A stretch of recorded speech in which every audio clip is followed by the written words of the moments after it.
She had a duty to protect her children from anyone or anything who would try to harm them. But unfortunately, in this case, she was that thing. Rachel Henry is going to prison for murdering her 3 young children. This is obviously one of the more horrific cases that this court has ever had before it. I take you to the hearing where Henry's life was spared. Welcome to Crime Fix. I'm Angenette Levy. Rachel Henry did the unthinkable. She murdered her 3 adorable little kids. They were all younger than 3. Their names were Zane, Mireya, and Cataleya. Before I get to Henry's sentencing in Maricopa County, Arizona, I want to look back on the case and how those sweet children were killed by their own mother. It started on January 20th, 2020 in Phoenix. Police were called to the home where Henry was living with her children, their father, and other family members.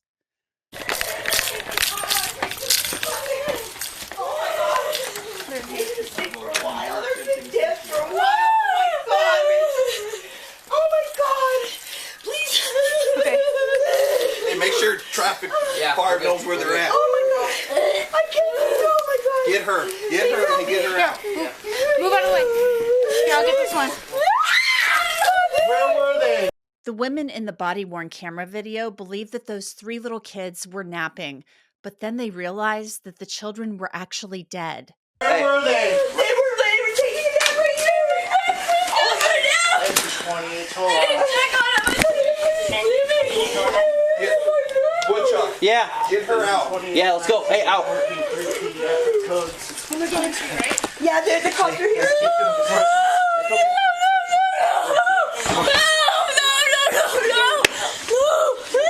I know. It's okay. It's okay. Were they on the bed? They were leaving. It's okay.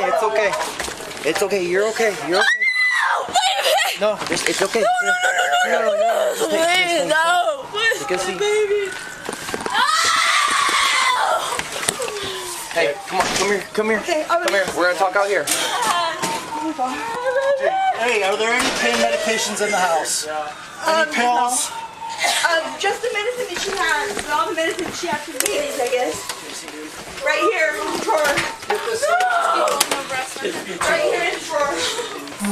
Okay. Hey, I know. Let's go outside. They keep on coming back inside. Yeah. Hey, come here. It's okay. Just come on. Let's go outside. Mike, control those 2. Everyone monitor this channel. It goes time of death on all 3. 1929. This was a horrific scene. These 3 little kids were dead. It defies the laws of nature, and there was no apparent reason for their deaths. The family members were understandably beside themselves. Rachel Henry, the mother of those babies, seemed a little bit upset, but not like the others at the home. No!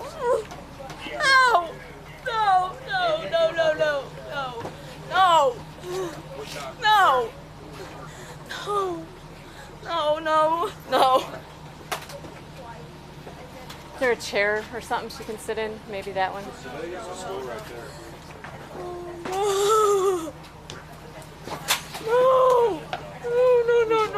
No.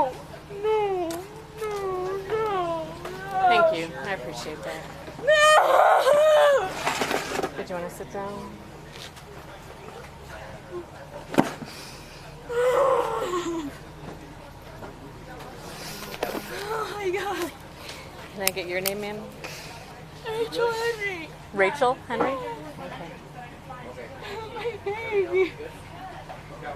What is your date of birth, Rachel?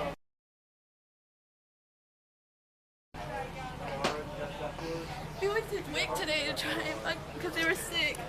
And we were trying to get an appointment, and I told her so many times, please take me to the doctor, and she wouldn't. And I've been giving them ibuprofen because they're sick and they have cranky, they're not feeling good, and the baby's teething, and they had fevers and everything, and she still wouldn't take them to the doctor. She never wanted to take them to the doctor.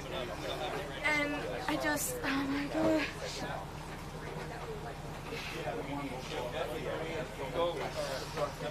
They kept napping, they kept feeling, they kept saying, donuts and candy and everything.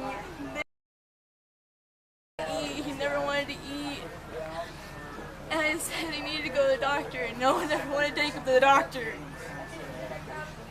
And she said she couldn't get off work, and I don't have a vehicle, I don't have a job, and I can't.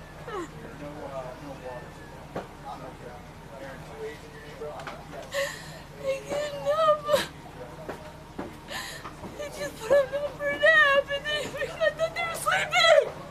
No. I need you to stay out here with me. No, I need you to stay out here with me, okay? No. Yep, I need you to stay, okay? Just have a seat for me.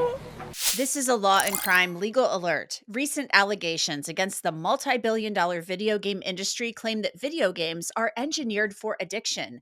The claims include making sense of the magical hold that video games seem to have over people where they can't put the controller down.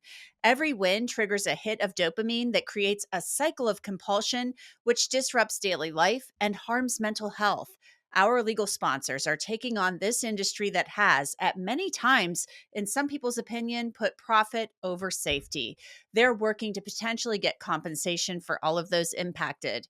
If you or a loved one have suffered physical or mental health issues because of video games, visit vgclaims.com/lawandcrime to answer less than 10 questions and check your eligibility to file a claim. Rachel Henry acts like her children were ill and blames their father for not wanting to take them to the doctor. She kept telling me to clean the house. Everyone wanted me to clean the house. I was cleaning the house. I did the laundry. I was cleaning it. I thought they were sleeping. They fell asleep watching a movie. And Dad came home and he was laying on the couch. And I told him to watch him. Oh, sorry. I told him to watch him. He's been laying on the couch. This is, He's been laying on the couch. Mom, Rachel Henry. He's been laying on the couch since he got home.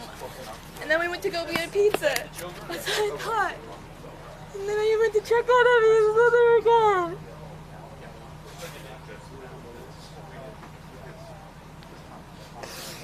No. No, I need you to stay right I told him here to with me. check on them. I told him to check on them. Please, no. And my babies. I need you to stay out here with me. I know you want to go in there, man, but I can't let you back in there. Okay? I just need you to sit out here with me. Okay? I was gonna take him to work today because it's a holiday. We didn't know it was a holiday. I was gonna get my driver's license. I was gonna get a job. And I can get my own place and everything, and my babies would be fine. He wanted to go take the babies to daycare. And I don't understand why he can never handle the babies, but I mean, nobody would. I mean, I just thought they were sleeping. I just thought they were sleeping.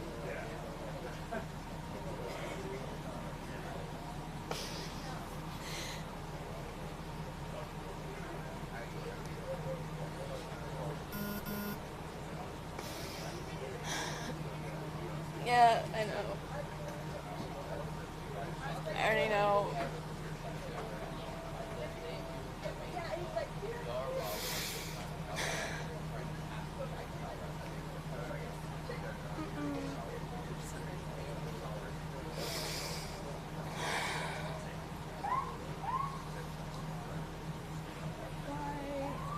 Why? Why me? Why me?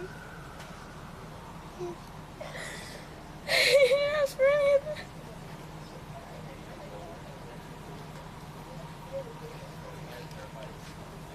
Oh, my baby! She kept telling me, put him to sleep, put him to sleep, put him to sleep, put him to sleep, put him to sleep. What the fuck? I didn't want to let him play. I was gonna take him out and play. They kept wanting me to put him to sleep. And they were sick, and I never gave them any medicine or anything, and I just thought they were sleeping.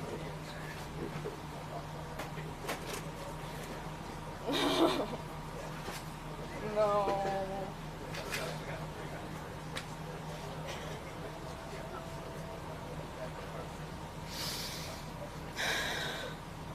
No. What time did you put him down for a nap? 5:30. What time is it now? It's about 8 o'clock. They're up all night most of the time. You don't get them to go to sleep till like 3. Rachel Henry sounded like a grieving mother, possibly in shock, and maybe she was grieving. But what happened to those precious children was her doing. The great aunt of the father's children recalled finding those children. When we got back, Pedro said, "Tia, come here." He was hysterical. He said, "I checked on the kids why they were still asleep. Why were they still sleeping at this time? I was going to wake them up because they'll be up all night." Right. He said, and they're Tia, and that's all, and everything. Just I don't know anything after that. I started freaking out. I was like, "What? What?" And I grabbed the baby, and then I saw the other kids too. It's all three of them. It's my mom. How am I going to tell her this? Just have her call you back. Mama. Just have her call you back. Mama. Or you'll call her back. I have to talk to that, Mama. Mama, the babies are dead. No. Don't say that. You don't know that. Do not say that. Okay? Don't say that. You don't know that. We don't know that. All right? Mama, I gotta get off the phone, okay? I will call you in a little while. Mama, all three of them. I will call you in a little while. Don't say that. Don't say that. Mama, they might be okay. We don't know. We don't know. Mama. Okay? Mama, no. Just don't think that right now. The great aunt and the officer aren't talking long when she makes this statement. And I told Pedro, I said, "Pedro, the girl is weird. I'm afraid we're gonna come home one day and find her drowning the kids in the tub." Wow. Then police talk with Rachel Henry. I came out here and I couldn't get a job because I lost my driver's license and I couldn't find it at all. And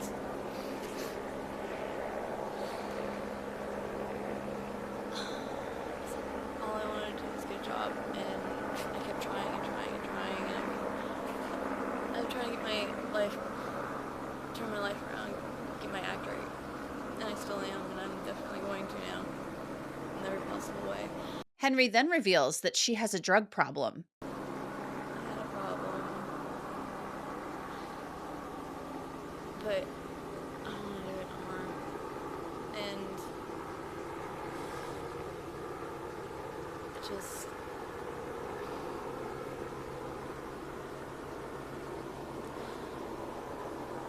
I even asked the Lord for forgiveness, because I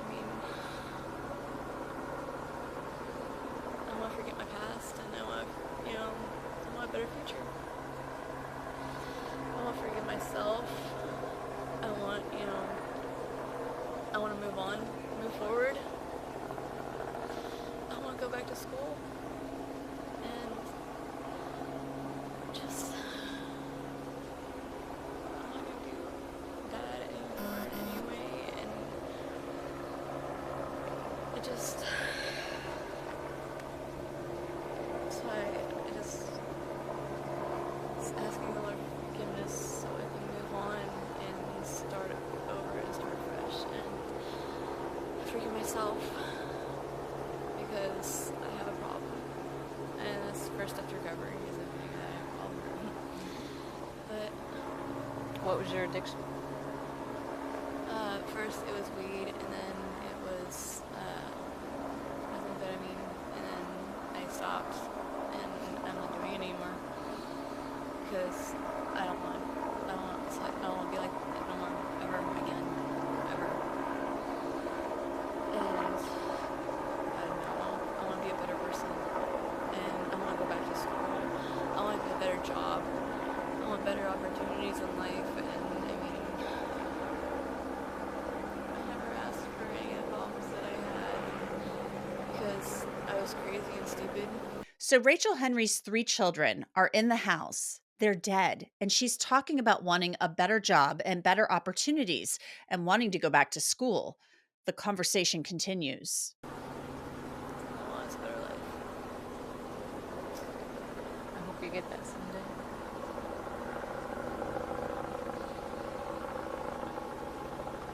If given the chance, I can actually make that happen. And definitely, without a doubt. Because I'm going to do everything I can in order to do a better life. Later on, Rachel Henry confesses to murdering Zane, Mireya, and Cataleya. An affidavit says that Rachel admitted to smothering each child, starting with the 1-year-old female. Rachel was playing with the 1-year-old female and wrestling on top of her. Rachel felt the 1-year-old female's breathing was obstructed, but continued to impede her breath. by placing her hand over the 1-year-old female's mouth. This is a 1-year-old child whose mother is supposed to do whatever she can to protect her. The affidavit says the little girl kicked, trying to stop her mom from killing her. The affidavit continues. Rachel stated the 1-year-old female kicked as she did so, while the 3-year-old male yelled no at her and then attempted to get her to stop.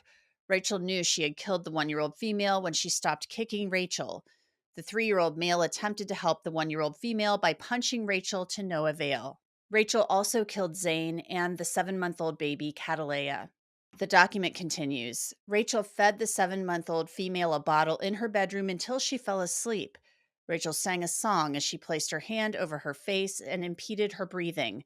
Rachel sang to the 7-month-old female until she became unconscious and died. Rachel placed all of the children in a position on the living room couch as if they were taking a nap. Rachel Henry was charged with murdering her 3 children, and prosecutors said they would pursue the death penalty against her.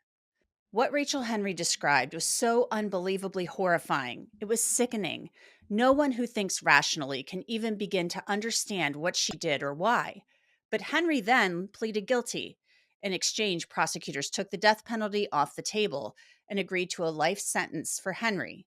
Prosecutor Christopher Salmon spoke as Henry was formally sentenced. It is probably hard to find somebody who had a role in this case who hasn't been affected by it.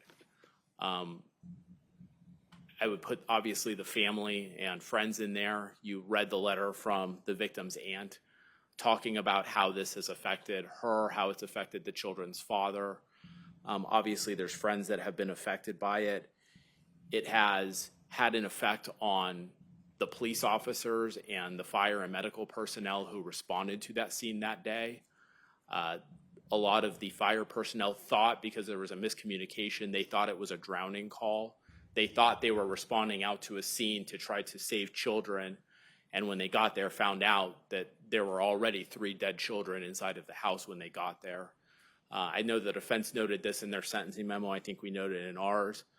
Some of the personnel, the first responders, are still in therapy and have been affected by what happened, even though this was 5 years ago. I would add attorneys to that list as somebody who himself responded out to the scene that day. Salmon's talked about the effect the case has had on all of the people involved. Why this has had effect on so many people involved in this case isn't really a surprise. It's because the 3 victims, Zane, Mireya, and Cataleya, are 3 innocent children, all under the age of 4. The defendant is obviously going to prison for the rest of her life because she did the unthinkable in this case, Judge. She had a duty to protect her children from anyone or anything who would try to harm them.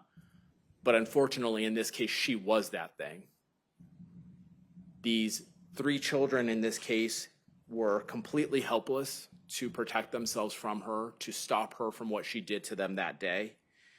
And all 3 of these murders against Zane, Mireya, and Cataleya were senseless and quite frankly cruel.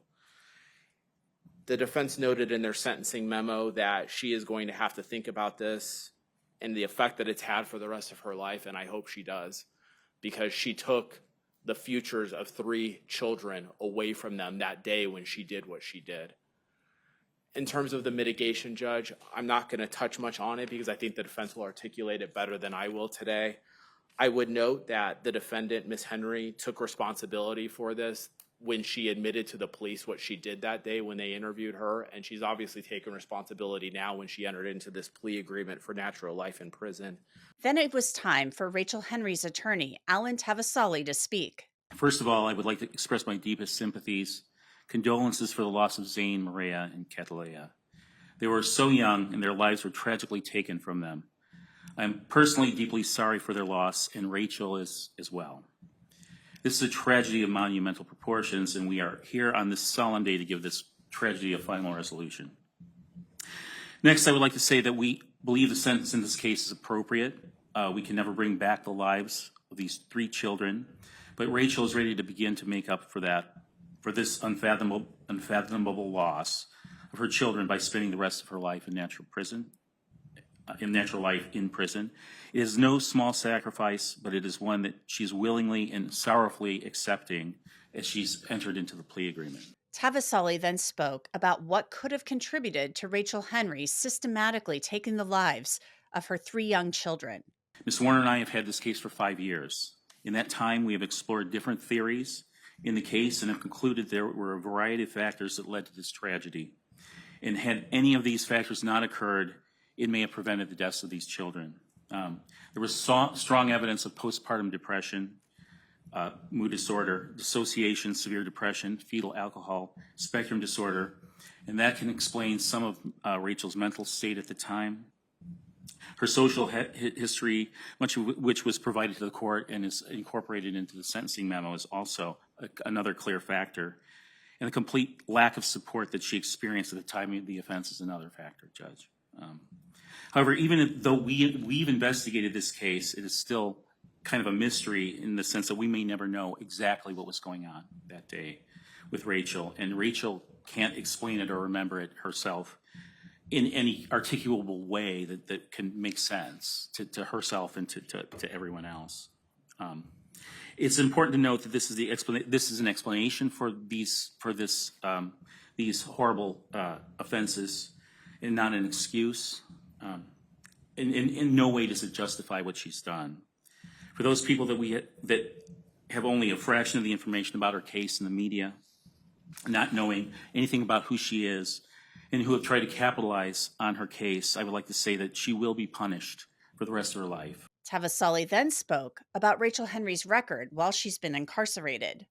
Not only will she be imprisoned and given no chance to get out, but she will live with the knowledge of the gravity of her offenses and must live with without the loving presence of her children for the rest of her life. It's also important to note that up to the time of their deaths, Rachel was always described as a loving mother. In the time that we have represented her, she's always been kind and thoughtful, providing us all with origami figures she's made for us, me and my staff.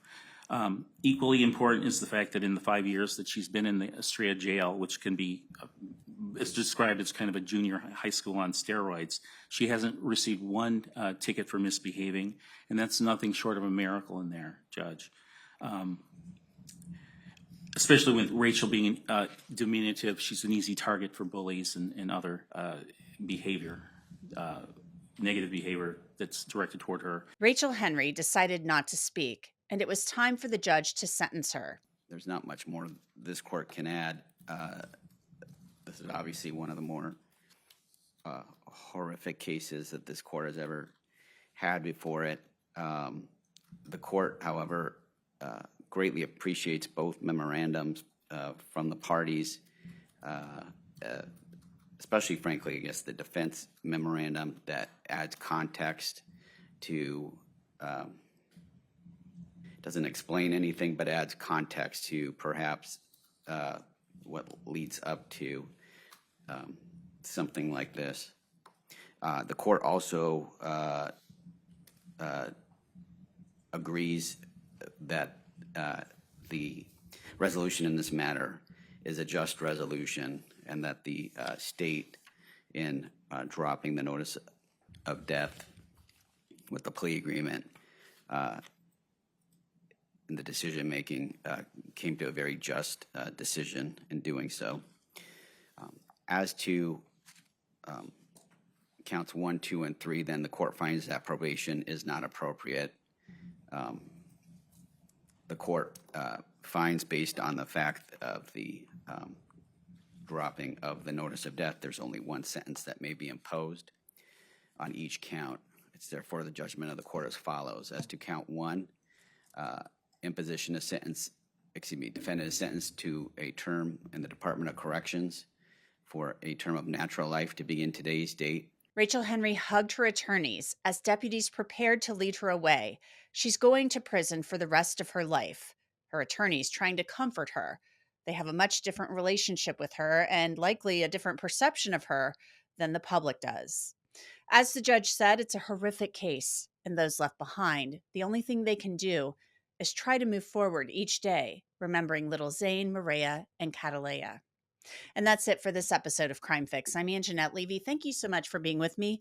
I'll see you back here next time.